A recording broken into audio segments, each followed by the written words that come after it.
আজ 7ই নভেম্বর, আজ থেকে 50 বছর আগে বাংলাদেশের দেশপ্রেমিক সৈনিকেরা এবং দেশপ্রেমিক মানুষেরা ঐক্যবদ্ধ হয়ে এই যারা বাংলাদেশকে ধ্বংস করতে চায়,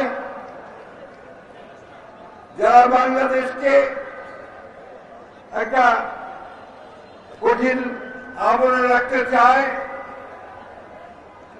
সেই আধিপত্যবাদী ষড়যন্ত্র চক্রান্ত থেকে রক্ষা করে শহীদ প্রেসিডেন্ট, স্বাধীনতার ঘোষক, বহুদলীয় গণতন্ত্রের প্রবক্তা শহীদ প্রেসিডেন্ট জিয়াউর রহমান বীর উত্তমকে সেদিন রাষ্ট্র পরিচালনার দায়িত্ব দিয়েছিল, গৃহবন্দী অবস্থা থেকে বাইরে নিয়ে এসে।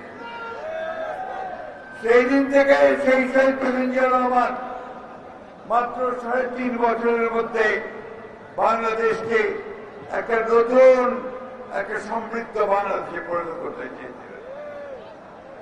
এর আগে শেখ মুজিবুর রহমানের নেতৃত্বে বাংলাদেশে একদলীয় শাসক বাকশাল প্রতিষ্ঠিত হয়েছিল।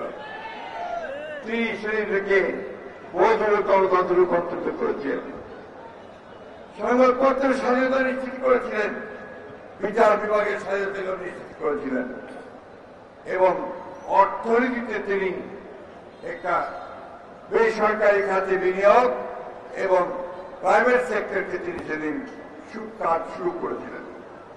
বন্ধুগণ, শহীদ প্রেসিডেন্ট জিয়াউর রহমান নতুন এক বাংলাদেশের সূচনা করেছিলেন। সংস্কারের কথা আজকে বলা হয়, সেই সংস্কার তো শহীদ প্রেসিডেন্ট জিয়াউর রহমান করেছিলেন। তিনি সেদিন একদলীয় শাসক বাকশাল থেকে বহুদলীয় গণতন্ত্র করেছিলেন।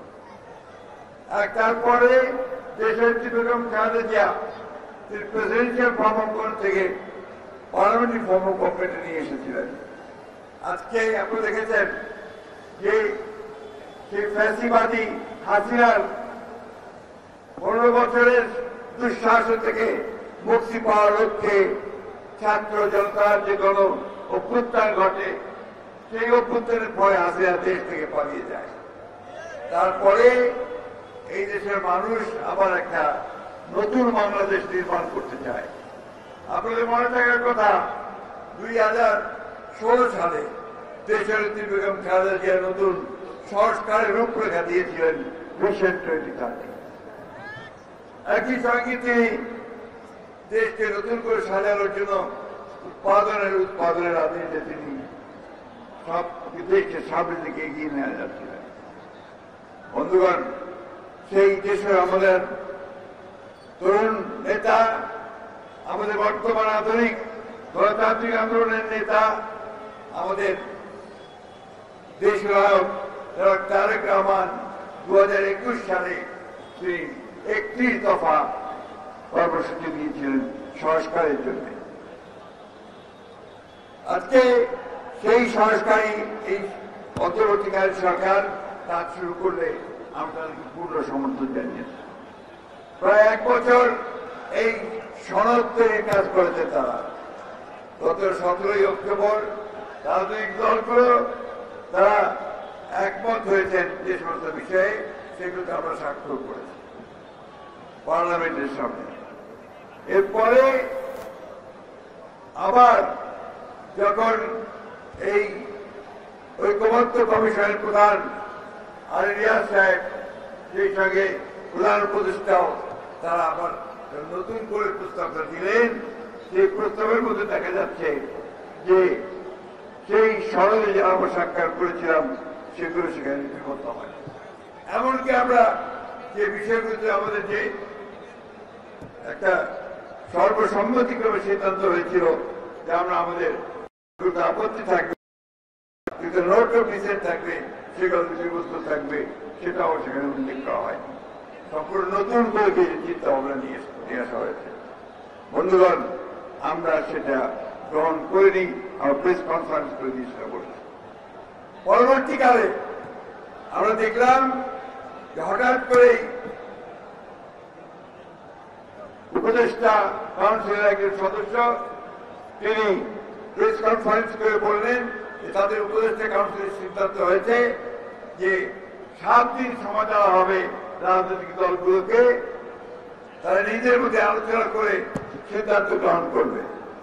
তাহলে এতদিন ধরে 7 মাস ধরে যে আপনারা সনদে স্বাক্ষর করবার জন্য ঐক্যবদ্ধ কমিশনে বসলেন, সমস্ত সংস্কারের প্রস্তাবগুলোকে আলাপ আলোচনা করলেন, আমাদের প্রতিনিধি থাকলো, সতর্ক প্রতিনিধি থাকলো, তাহলে সেটা কি মানে হলো? অসংখ্য টাকা খরচ করে আপনারা সেটা যেটা করলেন সেটাতে রাজনৈতিক দলগুলো কোনোই কিন্তু সমাধান হয়নি। আজকে একটা রাজনৈতিক দল তারা কয়েকটা একটা জোট বানিয়েছে, জোট বানিয়ে চাপ সৃষ্টি করছে বিভিন্ন ভাবে যে নির্বাচনের আগেই গণভোট হতে হবে। কেন নির্বাচনের আগে গণভোট হতে হবে? আমরা বলেছি যে আমরা গণভোট মানছি, সেই গণভোট নির্বাচনের দিনই হতে হবে। কারণ দুটো ভোট করতে গেলে অনেক টাকা খরচ হবে, তাছাড়া মূল যে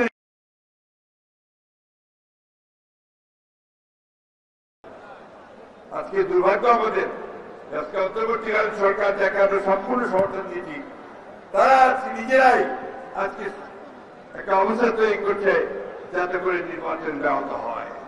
ওই রাজনৈতিক দলগুলোর যে কয়েকটা এই গণভোটের জন্য চাপ দিচ্ছে, তারাও আজকে পরিষ্কার ভাবে বলতে চাই যে নির্বাচনকে বানচাল করবার ষড়যন্ত্র করছে। আমরা খুব পরিষ্কার করে মেনে দিতে চাই, গণভোট হলে নির্বাচনের দিনই হতে হবে এবং সেই নির্বাচন 2026 সালের ফেব্রুয়ারি মাসেই হতে হবে, অন্যথায় বাংলাদেশের মানুষ কিছু মেনে নেবে না। বন্ধুগণ, 7ই নভেম্বরের চেতনা হচ্ছে গণতন্ত্রের চেতনা। আমাদের জন্ম হয়েছে বিএনপি সংস্কারের মধ্য দিয়ে। আমাদের নেতা যারা প্রেসিডেন্ট জিয়াউর রহমান বীরুত্তম, তিনি সংস্কারের সূচনা করেছেন। আজকে জনাব তারেক রহমান নতুন সংস্কারের 31 দফা কর্মসূচি দিয়ে গোটা জাতিকে সামনে এগিয়ে দেওয়ার একটা ম্যাগনা কার্টা দিয়েছেন। আমরা সেই লক্ষ্যে এগিয়ে যাব। আমরা এই নির্বাচনে অংশ নেব এবং ইনশাআল্লাহ এই নির্বাচনে জয়যুক্ত হয়ে আমরা একটা নতুন বাংলাদেশ গড়ে তুলব। আমি যুবক ভাইদেরকে আহ্বান জানাতে চাই, তরুণদেরকে আহ্বান জানাতে চাই যে আসুন, আপনারা যে ত্যাগ স্বীকার করেছেন, আমাদের যে হাজার হাজার নেতা কর্মী মারা গেছে, আমাদের যারা সহকর্মী সহযোদ্ধা যারা মারা গেছেন, তাদের আত্মার প্রতি শ্রদ্ধা জানিয়ে আমরা সামনের দিকে এগিয়ে যাই এবং আমরা আমাদের বিজয়কে সুনিশ্চিত করি। এই কথা বলে আমি র্যালি শুভ ঘোষণা করছি। আসুন আমরা র্যালির দিকে যাই। র্যালি কোথায় হবে বলে